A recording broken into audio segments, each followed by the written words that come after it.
Hello students, after a long gap I'm communicating with you people since I had started with the commercial arithmetic chapter, and the first topic was simple interest, and I thought it was very simple to understand and easy to follow, and the more important thing was during your school days you have been repeatedly doing the problems related to simple interest. So that was the reason I didn't upload any YouTube video regarding that. Okay, only the I have shared the images of the solved problems of simple interest. Hope everybody has understood the concept. If you still have any doubts regard to simple interest, you can contact me and can get clarifications if you have any doubts. Okay, now the next topic is compound interest. Okay, so simple interest first topic commercial arithmetic chapter alli. So simple interest ಅಂದರೆ ಸರಳ ಬಡ್ಡಿ ಅಂತ ಕನ್ನಡದಲ್ಲಿ ಏನು ಕರಿತೀವಲ್ಲ ಅದು ನೀವು high school ಡೇಸಲ್ಲಿ ಅದನ್ನು ರಿಪೀಟೆಡ್ ಆಗಿ 10th ತನಕನೂ ಅದು ಪ್ರಾಬ್ಲಮ್ಸ್ ಮಾಡಿರ್ತೀರ. ಆಮೇಲೆ ಅದು ಫಾರ್ಮುಲಾನು ಸಿಂಪಲ್ ಇದೆ. Simple interest is equal to PRT divided by 100. P ಅಂದರೆ ಪ್ರಿನ್ಸಿಪಲ್, T ಅಂದರೆ ಟೈಮ್, R ಅಂದರೆ ರೇಟ್. ಸೊ ಅದಕ್ಕೆ ಪ್ರಾಬ್ಲಮ್ಸು ಸಾಲ್ವ್ ಮಾಡಿ ನಾನು ವಾಟ್ಸಪ್ಪಲ್ಲಿ ಶೇರ್ ಮಾಡಿದ್ದೀನಿ. ಅದು ಪ್ರಾಬ್ಲಮ್ಸು ಸಿಂಪಲ್ ಆಗಿದೆ ಅಂತ ಹೇಳಿಬಿಟ್ಟು ಅದ್ರ ಬಗ್ಗೆ ಏನು ಎಕ್ಸ್ಪ್ಲನೇಷನ್ಸ್ ಏನೂ ಕೊಡೋಕೆ ಹೋಗಲಿಲ್ಲ, ಹಾಗಾಗಿ ಯೂಟ್ಯೂಬ್ ವಿಡಿಯೋನೂ ಮಾಡಿಲ್ಲ. ಬಟ್ ಕಾಂಪೌಂಡ್ ಇಂಟ್ರೆಸ್ಟು ಕೆಲವರೆಲ್ಲ ಹೇಳಿದರು, ಮೇಡಮ್ ಅದರದ್ದು ವಿಡಿಯೋ ಇದು ಮಾಡಿ ಅಪ್ಲೋಡ್ ಮಾಡಿ ಅಂಥೇಳಿ ಎಕ್ಸ್ಪ್ಲನೇಷನ್ ಬೇಕು ಅಂತ. ಹಾಗಾಗಿ ನಾನು ತುಂಬ ದಿನ ಆದಮೇಲೆ ನಾನು ಕಾಂಪೌಂಡ್ ಇಂಟ್ರೆಸ್ಟ್ ಬಗ್ಗೆ ಮಾಡ್ತಾಯಿದ್ದೀನಿ. ಓಕೆ, ಸೊ ಕಾಂಪೌಂಡ್ ಇಂಟ್ರೆಸ್ಟ್ ಏನು ಅಂತಂದರೆ, ಸೊ ಡೆಫಿನೇಷನ್ ಪ್ರಕಾರ ಹೋಗೋದಂದರೆ, so compound interest is the interest calculated on the accumulated sum of the principal and the previous interest left unpaid. Okay, interest is said to have been uncompounded if the interest due at the end of a unit payment period is added to the principal and interest on next payment period is computed on the new principal. Okay, so ಈ ಥರ ನೀವು ಒಂದು definition follow ಮಾಡೋದಾದರೆ ಸ್ವಲ್ಪ ನಿಮಗೆ ಕಷ್ಟ ಅನಿಸುತ್ತೆ. ಆದರೆ ನಿಮಗೆ ಸಿಂಪಲ್ಲಾಗಿ ಏನು ಅಂತಂದರೆ, ಇಲ್ಲಿ ಕಾಂಪೌಂಡ್ ಇಂಟ್ರೆಸ್ಟಲ್ಲಿ ಏನಾಗುತ್ತೆ ಅಂದರೆ, ಫಸ್ಟು ಇದು ಇಂಟ್ರೆಸ್ಟ್ನ ಪ್ರಿನ್ಸಿಪಲ್ಗೆ ಆ್ಯಡ್ ಮಾಡಿಬಿಟ್ಟು ಅದು ಹೊಸ ಪ್ರಿನ್ಸಿಪಲ್ ಆಗುತ್ತೆ. ಅದರ ಮೇಲೆ ಇಂಟ್ರೆಸ್ಟ್ನ ಕ್ಯಾಲ್ಕುಲೇಟ್ ಮಾಡಿದಾಗ ಅದನ್ನು ಕಾಂಪೌಂಡ್ ಇಂಟ್ರೆಸ್ಟ್ ಅಂತ ಕರೀತಾರೆ. ಅಂದರೆ ಚಕ್ರ ಬಡ್ಡಿ ಅಂತ ಏನು ಕನ್ನಡದಲ್ಲಿ ಹೇಳ್ತಾರಲ್ಲ, ಚಕ್ರ ಬಡ್ಡಿ ಅಂದರೆ ಬಡ್ಡಿ ಮೇಲೆ ಬಡ್ಡಿ. ಓಕೆ, ಸೊ ಫಸ್ಟು ಬಡ್ಡಿ ಏನು ಡ್ಯೂ ಆಗಿರುತ್ತಲ್ವ ಅದನ್ನು ಇದು ಪ್ರಿನ್ಸಿಪಲ್ ಅಮೌಂಟ್ಗೆ ಆ್ಯಡ್ ಮಾಡ್ತಾರೆ. ಆ್ಯಡ್ ಮಾಡಿ ಅದ್ರ ಮೇಲೆ ಇಂಟ್ರೆಸ್ಟ್ ಕ್ಯಾಲ್ಕುಲೇಟ್ ಮಾಡಿದ್ರೆ ಅದನ್ನು ಚಕ್ರ ಬಡ್ಡಿ ಅಂತ ಕರೀತಾರೆ ಅಥವಾ ಕಾಂಪೌಂಡ್ ಇಂಟ್ರೆಸ್ಟ್ ಅಂತ ಕರೀತಾರೆ. ಸೊ ಇಲ್ಲಿ formula compound interest CI compound interest short form is equal to P into 1 plus R divided by 100 to the power of T minus P. Okay, so ಇಲ್ಲಿ ಮತ್ತೆ P ಮೈನಸ್ ಮಾಡಿರೋದು ಅಂದರೆ ಅಲ್ಲಿ ನಮಗೆ ಒಟ್ಟಾಗೆ principle ಮತ್ತು ಇಂಟ್ರೆಸ್ಟು ಸೇರಿಕೊಂಡು amount ಬರುತ್ತೆ. ಆದರೆ ನಮಗೆ ಬರೀ ಕಾಂಪೌಂಡ್ ಇಂಟ್ರೆಸ್ಟ್ ಎಷ್ಟು ಅಂತ ಕ್ಯಾಲ್ಕುಲೇಟ್ ಮಾಡಬೇಕಾದ್ರೆ ಆವಾಗ ಅದು ಪ್ರಿನ್ಸಿಪಲ್ನ ಅದರಲ್ಲಿ ಮೈನಸ್ ಮಾಡಬೇಕು. ಓಕೆ, ಸೊ ನಮಗೆ ಆವಾಗ ಬರೀ ಕಾಂಪೌಂಡ್ ಇಂಟ್ರೆಸ್ಟ್ ಸಿಗುತ್ತೆ.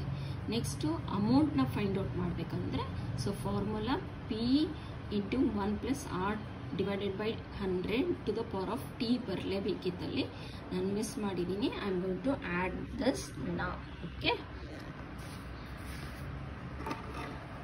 A is equal to P into 1 plus R to the divided by 100 to the power of T. Okay, so ಈಗ ಇಲ್ಲಿ ಹಲವು ಲೆಟರ್ಸ್ನ ಯೂಸ್ ಮಾಡಿದ್ದೀವಿ. ಹಾಗಂದರೆ ಏನೋ ನೋಡೋಣ. P is equal to principal, R is equal to rate of compound interest, A is equal to amount, T is equal to time period. Okay, ಇದು formula. ಇವಾಗ first problem ನೋಡೋಣ. Compute compound interest on 5,000 rupees at 5% rate of interest per annum for 3 years.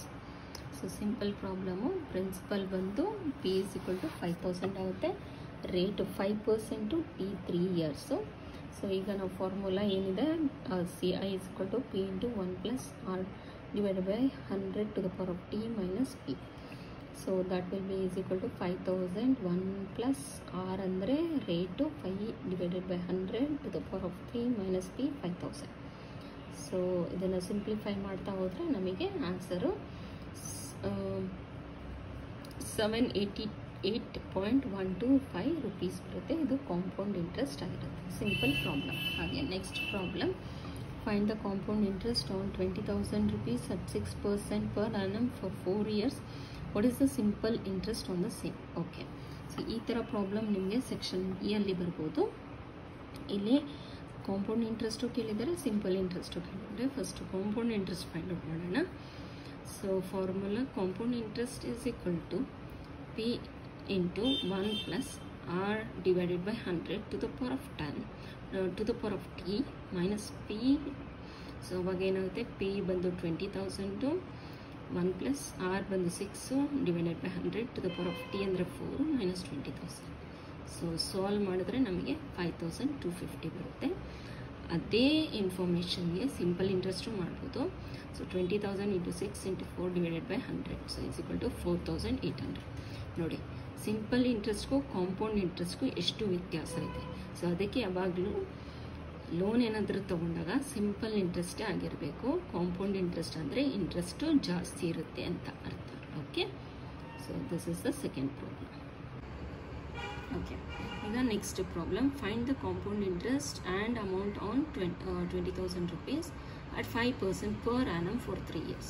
So P ಕೊಟ್ಟಿದ್ದಾರೆ 20,000, R 5%, T 3 years. ಇಲ್ಲಿ ಪ್ರಾಬ್ಲಮಲ್ಲಿ compound interest ಮತ್ತು amount ಕೇಳಿದ್ದಾರೆ. So very simple ಆಗಿ first ಅಮೌಂಟೇ ಫೈಂಡ್ ಔಟ್ ಮಾಡೋಣ, ಯಾಕಂದರೆ ಫಾರ್ಮುಲಾ ಚಿಕ್ಕದಾಗುತ್ತೆ. So A is equal to P into 1 plus R divided by 100 to the power of T ಆಗುತ್ತೆ. ಸೊ ಅದನ್ನು ಸಬ್ಸ್ಟಿಟ್ಯೂಟ್ ಮಾಡಿ ಕ್ಯಾಲ್ಕುಲೇಟ್ ಮಾಡಿದ್ರೆ 23,152.5 ಬರುತ್ತೆ. ಸೊ ಇದು ಅಮೌಂಟ್ ಆಯಿತು. ಕಾಂಪೌಂಡ್ ಇಂಟ್ರೆಸ್ಟ್ ಬೇಕಂದರೆ ಸಿಂಪಲ್ ಆಗಿ ಎ ಮೈನಸ್ ಪಿ. ಎ ಅಂದರೆ ಅವಧಿ ಪೀರಿಯಡ್ ಆದಮೇಲೆ ಕೊಡಬೇಕಾಗಿರೋ ಅಂಥ ಇದು ಸಾಲದ ಹಣ ಮತ್ತು ಅದಕ್ಕೆ ಬಡ್ಡಿ ಸೇರಿಸಿ ಕೊಡಬೇಕಾಗಿರೋ ಅಮೌಂಟ್ ಮೊತ್ತನೇ ನಾವು ಅಮೌಂಟ್ ಅಂತ ಕರಿತೀವಿ. ಅದು ಎಷ್ಟಾಗಿದೆ, 23,152.5. ಆದರೆ ಸಾಲ ತೊಗೊಂಡಿರೋದು ಅಂದರೆ ಪ್ರಿನ್ಸಿಪಲ್ ಅಮೌಂಟ್ ಎಷ್ಟು, 20,000 ಸಾಲ ತೊಗೊಂಡಿರೋ ಅಮೌಂಟ್. ಸೊ ಎರಡರ ಮೈನಸ್ ಮಾಡಿದಾಗ ಬಡ್ಡಿ ಎಷ್ಟಾಯಿತು, ಕಾಂಪೌಂಡ್ ಇಂಟ್ರೆಸ್ಟ್ ಚಕ್ರ ಬಡ್ಡಿ 3,152.5. ಸೊ ಇದು ಒಂದು ಸಿಂಪಲ್ ಪ್ರಾಬ್ಲಮ್.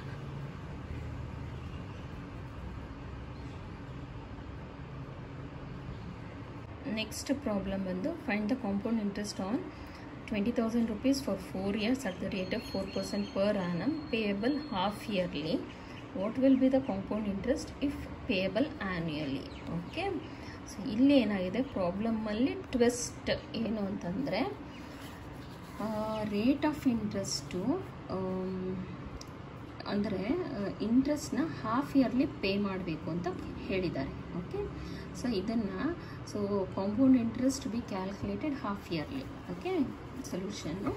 ಸೊ ಇನ್ 4 yearsಲ್ಲಿ ಎಷ್ಟು ಹಾಫ್ ಇಯರ್ಸ್ ಇದೆ, 8 ಹಾಫ್ ಇಯರ್ಸ್ ಇದೆ. ಸೊ ಆ್ಯನ್ಯಲ್ ಇಂಟ್ರೆಸ್ಟ್ ಬಂದು 4%. ಹಾಗಾದರೆ ಹಾಫ್ ಇಯರ್ಲಿ ರೇಟ್ ಎಷ್ಟಾಗುತ್ತೆ, 4 divided by 2 ಅಂದಾಗ 2% ಆಗುತ್ತೆ. ಓಕೆ, ಸೊ ಹಾಗಾದಾಗ ಈಗ ಪಿ ಏನಾಯಿತು 20,000, ರೇಟ್ ಏನಾಗುತ್ತೆ ಹಾಫ್ ಇಯರ್ಲಿ ಆಗಿರೋದ್ರಿಂದ 2% ಆಗುತ್ತೆ.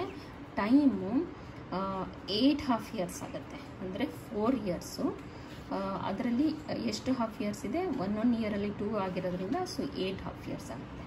ಓಕೆ, ಇವಾಗ ನಾವು ಸಬ್ಸ್ಟಿಟ್ಯೂಟ್ ಮಾಡೋಣ. 20,000 1 plus 2 divided by 100 to the power of 8 minus 20,000.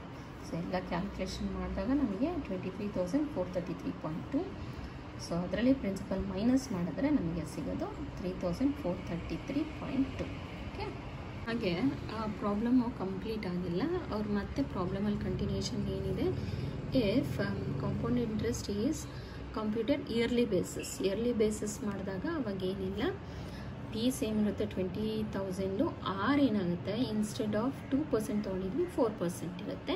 ಆಮೇಲೆ ಟಿ 8 ಆಗಿತ್ತು, ಆದರೆ ಅದು 4 ಆಗುತ್ತೆ ಟೈಮ್. ಓಕೆ, ಸೊ ಆವಾಗ ಅದನ್ನು ಸಬ್ಸ್ಟಿಟ್ಯೂಟ್ ಮಾಡಿ ಕ್ಯಾಲ್ಕುಲೇಟ್ ಮಾಡಿದಾಗ 3,397.2 ಬರುತ್ತೆ. Okay, next is find the compound interest on 15,000 rupees at 6% per annum for 7 years.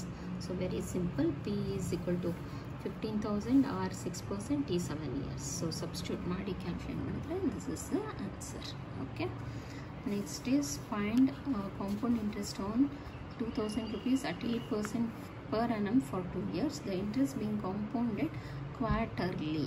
So ನಾವು ಆವಾಗಲೇ ಹಾಫ್ ಇಯರ್ಲಿ ಮಾಡಿದ್ವಿ, ಇಲ್ಲಿ ಕ್ವಾರ್ಟರ್ಲಿ ಅಂದಾಗ 4 ತಿಂಗಳಿಗೆ ಒಂದು ಸಾರಿ ಅಂತ ಹೇಳಿಬಿಟ್ಟು, ಅಲ್ಲ ಸಾರಿ 3 ತಿಂಗಳಿಗೆ. ಕ್ವಾರ್ಟರ್ಲಿ ಅಂದರೆ ಕಾಲು ಇಯರ್ಲಿ, ಕ್ವಾರ್ಟರ್ ಅಂದರೆ ಕಾಲು ಭಾಗ ಅಂತ ಹೇಳ್ಬಿಟ್ಟು. ಸೊ ಹಾಗಾದರೆ ಇವಾಗ ರೇಟು ಕೊಟ್ಟಿರೋದು 8% per annum. So rate of interest per quarter ಏನಾಗುತ್ತೆ, 4 × 2 / 4. Just a minute.